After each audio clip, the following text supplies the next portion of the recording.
data em que se celebra o Dia da Justiça, o promotor Rodrigo Merli Antunes, que atua no Tribunal do Júri, é especialista em processo penal e autor do livro Se Eu Cair Vai Ser Atirando, publica um artigo intitulado Dia da Justiça, mas que Justiça?, em que aponta que a atuação de membros dos tribunais superiores leva a dúvida sobre a possibilidade de se ter alguma forma de justiça no país.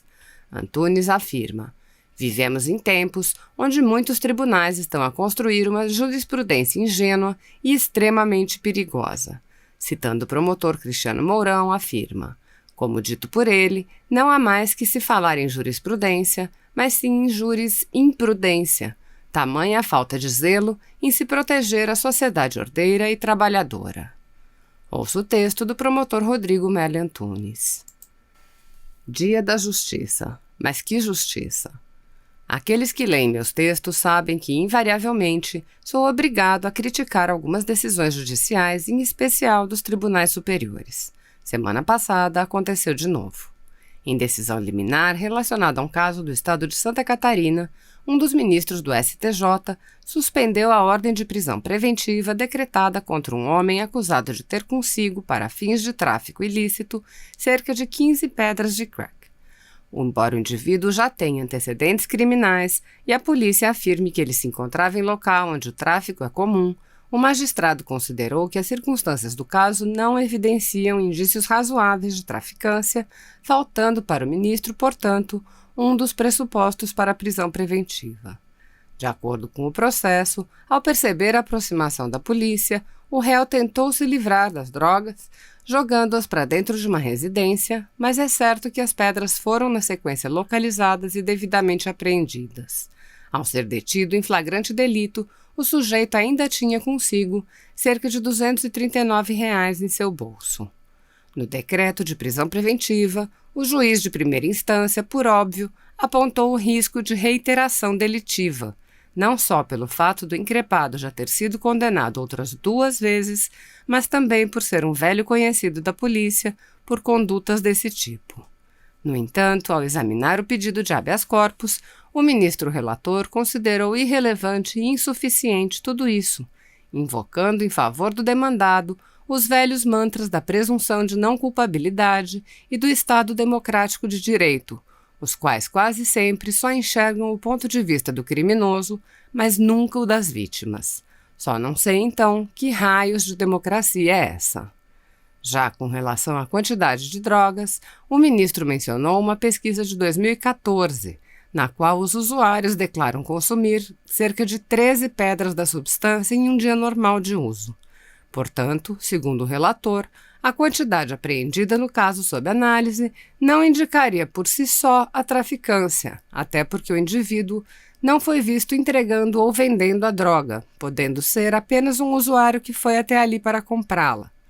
Sei, mas e o dinheiro trocado apreendido e as condenações anteriores, inclusive pela mesma atividade criminosa? Será que não contam? Acho que não, né? Para finalizar, tem-se que o magistrado ainda salientou que o fato de a polícia apontar o cidadão como velho conhecido na prática do comércio maldito não constitui fundamento jurídico idôneo para a prisão preventiva, não sendo atribuição dos agentes da lei etiquetar quem é perigoso ou rotular sujeitos como desviantes. Sinceramente, fiquei confuso com essa afirmação. Quer dizer que relatos testemunhais não são mais provas? Revogaram essa parte do Código de Processo Penal?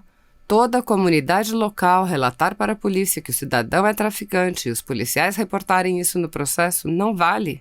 Eles próprios saberem que o indivíduo é traficante, até porque já foi preso e condenado outras vezes por isso, também é irrelevante? Bem, se num país onde a vida do policial já não vale nada mesmo, haja visto o que fizeram recentemente com o Cabo Cardoso no Rio de Janeiro, não chega a ser surpreendente que suas palavras sejam solenemente ignoradas. O que vale mesmo é a negativa do bandido, né? Verdade. Com todo o respeito àqueles que pensam em sentido contrário, tenho que decisões como essa revelam aquilo que meu colega de Ministério Público, Cristiano Mourão, já comentou em outra oportunidade. Vivemos em tempos onde muitos tribunais estão a construir uma jurisprudência ingênua e extremamente perigosa. Como dito por ele, não há mais que se falar em jurisprudência, mas sim injúries imprudência, tamanha falta de zelo em se proteger a sociedade ordeira e trabalhadora, em especial nesses casos envolvendo entorpecentes e a saúde pública como um todo. Há quem diga que a guerra contra as drogas não funcionou, devendo ser revista a necessidade da prisão para crimes dessa estirpe. No entanto, ouso dizer que nunca houve no Brasil um efetivo combate contra esses tais delitos. Basta-se fazer uma análise da legislação e dos benefícios processuais relacionados ao tema nas últimas 3 décadas para se perceber que jamais combatemos efetivamente essa questão. Aquilo que no início era crime mediano virou de menor potencial ofensivo. Aquilo que sempre foi crime passou a não ser mais punido com pena de prisão. E aquilo que sempre foi crime hediondo passou a não ser todas as vezes, sendo cabível liberdade provisória, regime aberto e prestação de serviços à comunidade. Se a pessoa detida for mulher, em especial gestante ou com filhos, aí é que temos mais benefícios ainda. Se for menor, então, melhor eu nem comentar. Como se sustentar assim que a guerra contra as drogas nunca funcionou? Nunca funcionou porque nunca existiu. Entretanto, ainda que assim não fosse, não é sendo leniente com uma determinada conduta que iremos extirpá-la do seio social. Se a tal guerra contra as drogas não funcionou, então a guerra contra os homicídios, os roubos e os também não rendeu muitos frutos.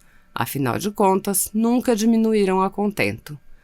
Mas será que alguém seria louco de, diante dessa constatação, sugerir a despenalização e a descriminalização também desses delitos? Era só o que faltava. Se com o direito penal está ruim, imagine se ficarmos também sem ele. Ser condescendente com as drogas e com o tráfico não nos levará a lugar nenhum, legalizar a coisa muito menos. Consoante já dito pelo estudioso Beni Barbosa, quem pensa assim erra por desconhecer a alma criminosa. Os traficantes quase nunca são apenas traficantes. Se o tráfico fosse regulamentado pelo Estado, nenhum deles correria para os órgãos responsáveis para legalizar sua boca de... mas simplesmente migrariam para outros tipos de crime. O criminoso, via de regra, migra, adapta-se, mas não abandona sua escolha criminal sem um forte choque de valores. Particularmente, concordo integralmente com o autor e, mais do que isso, afirmo que nunca ouvi falar em um só criminoso que tenha deixado de delinquir porque aquele nicho de mercado ficou em baixa. A verdade é que o enfrentamento ao crime deve ocorrer, ou então repetiremos os mesmos erros da decisão acima apontada e de tantas outras que analiso em minha mais recente obra. Se eu cair, vai ser atirando, editora Lumen Iuris. E é exatamente por isso que não vejo razões para se comemorar a data mencionada no título deste artigo. Que dia da justiça é esse, onde fatos como os aqui abordados são rotineiros e cotidianos? Que dia da justiça é esse, onde cerca de 40 mil presos são soltos por conta do coronavírus, dentre eles Misael Bispo e Gedel Vieira Lima? Que dia da justiça é esse, onde a saída temporária de presos no final do ano é aumentada e não diminuída? Que dia da justiça é esse, onde André do Rap é solto e desaparece? Que dia da justiça é esse, onde policiais não podem fazer operações rotineiras nos morros do Rio de Janeiro? Que dia da justiça é esse, onde a guerra assimétrica do tráfico de drogas não pode ser combatida com o uso de helicópteros? Que dia da justiça é esse, onde algumas pessoas da classe falante chegam a dizer em um programa de rádio que os assaltantes de Criciúma respeitam o povo e possuem uma lógica por trás de seus atos? E por último, que dia da justiça é esse, onde quase a metade do mais alto tribunal do país consegue dizer que aquilo que está escrito na Constituição Federal, na verdade não está? Ao menos para mim, justiça é algo totalmente diferente disso tudo. Consoante já dizia Theodore Roosevelt, a justiça não consiste em ser neutro entre o certo e o errado, mas sim em descobrir o que é certo e sustentá-lo, custe o que custar e onde quer que ele se encontre. Pois é isso que eu e tantos outros tentamos fazer aqui embaixo, nas trincheiras da vida. Pena que o mesmo não ocorra em todos os lugares de nosso amado Brasil. Todos sabem por que acabou-se com a prisão após segunda instância. Todos sabem que o Supremo Tribunal Federal, que então era presidido por Dias Toffoli, só pautou essa matéria porque o maior interessado era o Lula. Era o Lula. É o Lula. Lula, Luiz Inácio Lula da Silva. preso por corrupção e lavagem de dinheiro.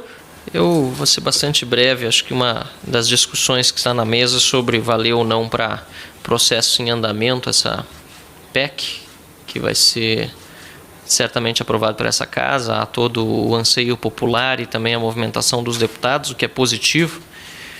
E quero deixar minha opinião desde já que, por ser norma processual, nesse caso, deveria valer para todos os casos, inclusive os que estão em andamento.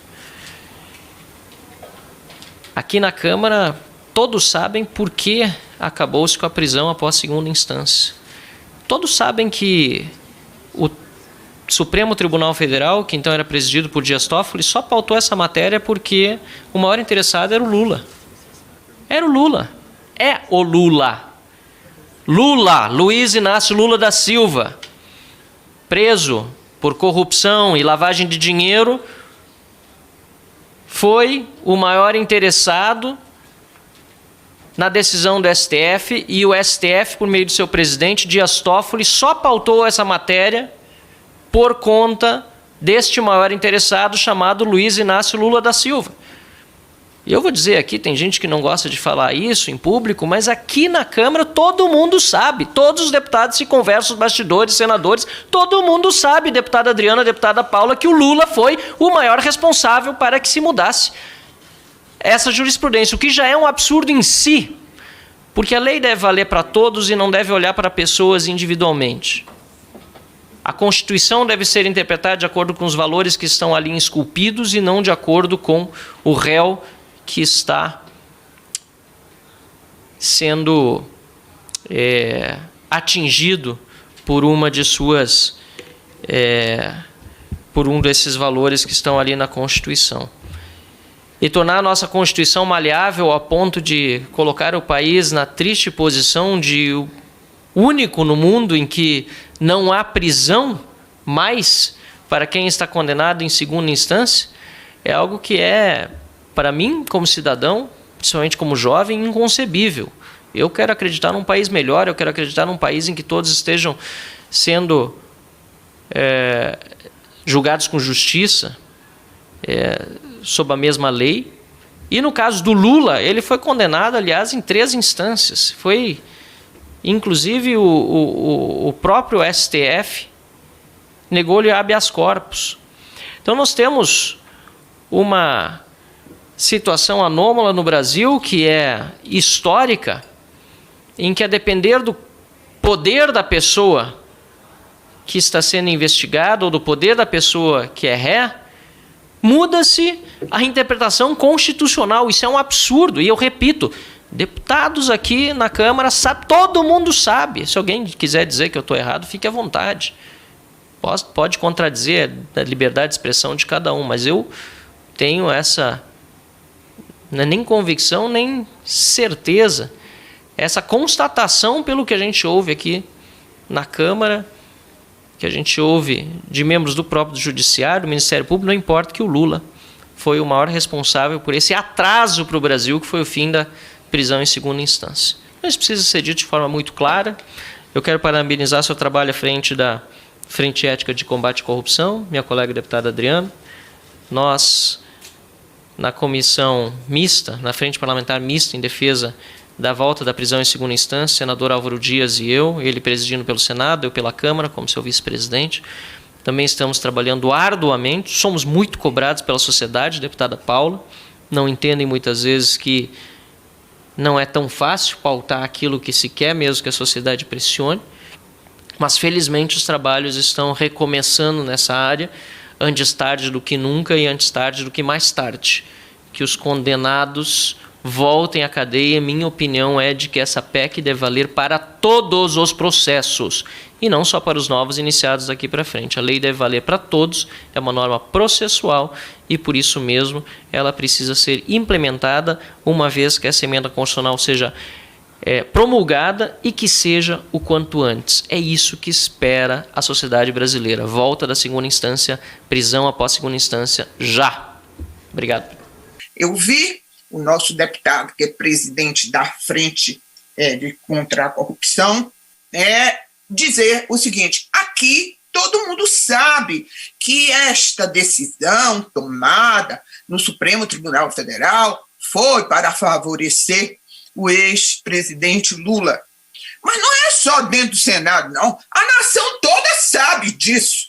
A nação toda sabe disso. E isso aí é o que me causa mais indignação como magistrada que fui, porque isso desmerece o Poder Judiciário. Isso desmonta a credibilidade do Poder Judiciário. Porque, para proteger um, nós abrimos a porteira. Podemos, a partir de agora, proteger qualquer com simulacro de interpretação. De forma que esta PEC tem um valor extraordinário no momento em que ela acaba com essa questão que foi inventada. Mas outras situações, outras interpretações podem ser vistas. E é por isso mesmo que o parlamento tem de ficar muito atento ao Poder Judiciário, na sua cúpula, inclusive, que cabe justamente ao Senado, não é por os limites necessários ao Supremo Tribunal Federal.